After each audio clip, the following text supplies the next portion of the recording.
Hey everybody, welcome to Pop Culture Philosophers. I'm Rockin Robbie Billups, and it's time for the weekly Pop Culture Wrap-Up.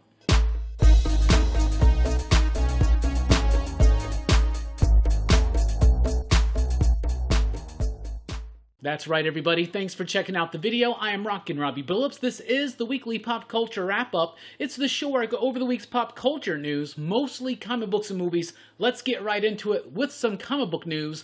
Donny Cates is the new writer on Hulk. That's right. Immortal Hulk is wrapping up with issue number 50, and it relaunches Hulk with number 1 in November, and it's written by Donny Cates. He will be joined by Ryan Ottley on the artwork. Ryan Ottley, you may know from Invincible, more recently, Amazing Spider-Man. He's got a great dynamic style that I think is going to really pack a punch for Hulk, along with that rock and roll style that Donny Cates can provide. I'm really excited that Marvel's putting a big team on this book and not letting it lose momentum after a run that was pretty well received by most people, talking about Immortal Hulk.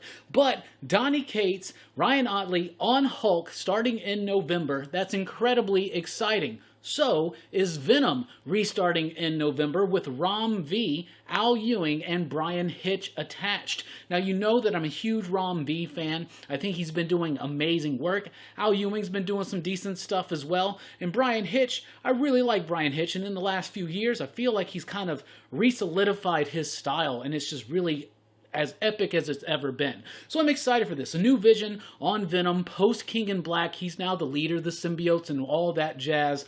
But I was really worried about who was going to follow up the Donny Cates Venom run. And Al Ewing, but Rom V, y'all know I'm excited for that. Inferno, we got the full-on reveal of details about Inferno by Jonathan Hickman. It starts in September, and it's a 4-issue miniseries with different artists, a series of rotating artists. So we got Valerio Schiti, we've got R.B. Silva, we got Stefano Caselli, but it's only 4 issues, and this is the big, wrap up of a lot of stuff that was set up in House of X and Powers of 10. That last issue of X-Men was just ballin'. It brought back the Moira stuff. It showed us the inception of Nimrod and Mystique now ready to burn it all down as promised to Destiny if they didn't allow her to do what she wanted to do.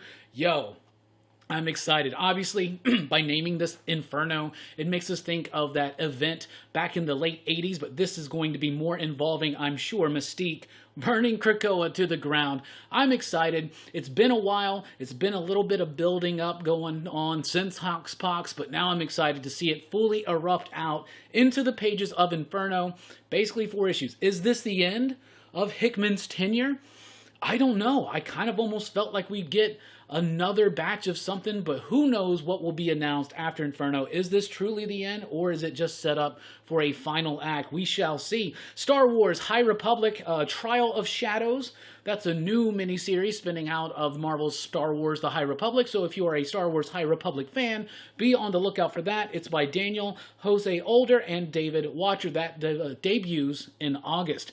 Batman The World is a hardcover that's coming out from DC Comics in September. This is pretty interesting because it's going to have different talents from all over the world, with each setting that they're doing being Batman in their zone, in their country, right? So we got North America, we got France, Spain, Italy, Germany, Czech Republic, Russia, Poland, Turkey, Mexico, Brazil, China, Korea, and Japan. So each chapter is going to be a new vision on Batman in that area by a talent, by a creator from that region. That seems really nifty and super cool. Then we've got Joker Presents The Puzzlebox. This is by Matthew Rosenberg with a rotating series of artists. It's like a 7 or 8 issue miniseries. I believe it's DC Black Label. And it's going to be it's going to be a mystery, right? But it's going to be one of those books that's structured in a way where it's enticing you to help solve the mystery. There are going to be clues, all kinds of things like that. That's an interesting take. Matthew Rosenberg doing a Joker book that's that's involving this kind of a puzzle mystery. It's kind of cool. I'm really excited for it, so let's see what happens. TKO just announced a new batch of shorts that are about to be available. We have River of Sin by Kelly Williams and Chaz Pangburn. Then we have Roof Stompers by Alex Packnadell and Ian McEwen.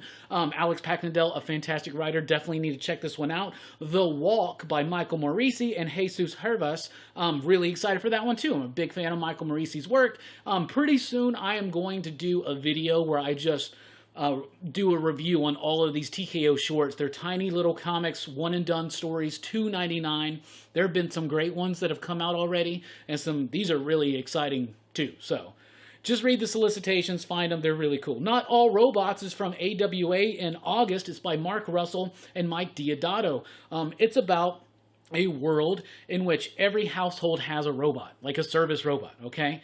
And in one household, the robot's like building all this stuff that kind of looks like machinery to kind of kill the human race. From Mark Russell, who is a satirical mastermind right now in comic books. I'm really excited for this. And Diodato, it's going to be interesting to see these two work together on the AWA book. And just a little tease that we just got revealed this weekend, but Death of Doctor Strange has been promised for September in Marvel. No creative team attached. They promise more information next week, and of course we'll be talking about it. Jupiter's Legacy has been canceled over at Netflix, but have no fear, it kind of continues on with the launch of Super Crooks.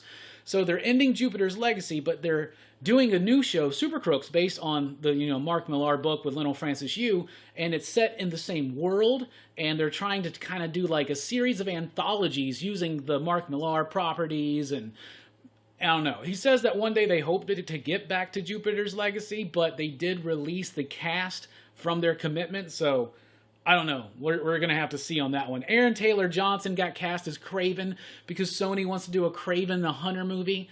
Why not just make a Spider-Man movie and have Kraven in it? Kind of do like a Kraven's Last Hunt? I guess, do you want to do a Kraven solo movie and then do Kraven's Last Hunt? I don't know what Sony's trying to do right now with the Spider-Man stuff. But Aaron Taylor Johnson is Kraven. Okay, I could see it. Why not? Why not? HBO Max is going to be the home of Evil Dead Rise. We've been talking about it a little bit over the last few months. Evil Dead Rise is the continuation of the Evil Dead saga from the original trilogy, but is not going to involve Bruce Campbell on screen, instead behind the screen. So Bruce Campbell, Sam Raimi are producing this, but it's going to focus on new characters, but continuing on the story and the timeline of the original Evil Dead. That is going to debut on HBO Max. And Hellraiser, the remake, is coming on Hulu. So they're remaking Hellraiser. We've talked about that before. I think there's also a Hellraiser series that they're trying to do on HBO Max, but this is a remake of the original Clive Barker movie, and it's going to be on Hulu. First of all, when it says that it's just going to debut on Hulu first, that kind of scares me, but, they pump out some good content, so I don't know. We'll see. Watch some trailers. Let's talk about them.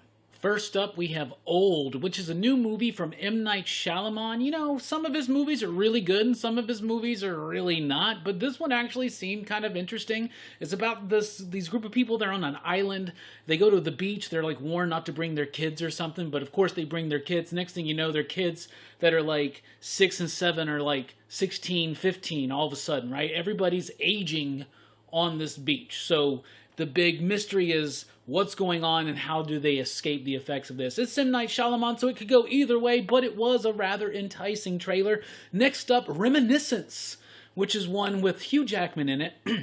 This one's a bit obtuse. This one's a bit unclear, okay? So in the future, like the waters have risen, cities have flooded, and things are just going really terribly, right? So everybody uses these machines to either go into their memories or go into the past to see things. It's a bit unclear on that. It's like a hologram, but I don't know how they're actually seeing the past. Anyway, Hugh Jackman's lover or wife or something like that is missing, has just vanished. So he's trying to piece together where she has gone, and it's unfolding this random mystery or something. I don't know. It actually looked pretty well done, the trailer, but it was a little unclear.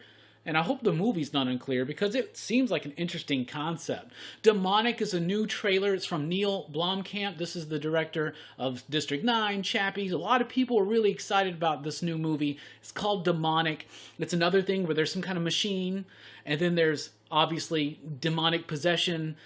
It's unclear. It's just a bunch of flashes. You don't really know, but it's just based on the name Neil Blomkamp and Demonic. And it looked pretty interesting, but I'm going to have to, in order for me to really get excited, I'm going to need to know a little bit more about what's actually going on. Then Werewolves Within, which I think is based on a video game, but I watched the trailer for the movie of Werewolves Within, and it looked all right. It's about these people who find these dead bodies, and then they realize that there's a werewolf somewhere killing everybody, so they lock themselves up in this house together or something, and then they're afraid that one of them is the werewolf. I don't know. It sounds like a game, you know, and it's interesting enough, but the trailer was okay. It was a little imbalanced. Like, is it supposed to be scary? Is it trying to be really, really funny? Because it seems like it's trying to be really funny, and if it leans into one or the other, or if it balances it right, it could be good. I don't know. It was just all right. So these trailers this week were kind of just okay. Demonic looks interesting based on who, of course, is doing it, and Old by M. Night Shyamalan seems like it could be pretty interesting. Anyway, that's what I got for you this week. What's coming up here at PCP? Well, don't forget Dylan's Horror Show tonight. Link in the description below. That show's at 6 p.m. Central Time. We'll be talking about The Hills Have Eyes and The Hills Have Eyes 2. The remakes. No, not the originals. Why? Because for some reason Dylan wants to do the remakes. And I've got some things to say. I've got some grievances to air about that decision. Join us tonight for Dylan's Horror Show. And then Sunday night, Rockin Robbie Live, after a 2-week hiatus, will return. And I'm very, very excited. Rockin Robbie Live, 7 p.m. Central Time on Sunday night. And, of course, a whole lot more coming throughout the next week. Thank you all so much for joining us and checking out the video. Please be sure to like, share, and subscribe. And check us out at popculturephilosophers.com for podcast blogs and a whole lot more. I've been Rockin Robbie Billups. Thanks for rocking with us. Keep on living. Station.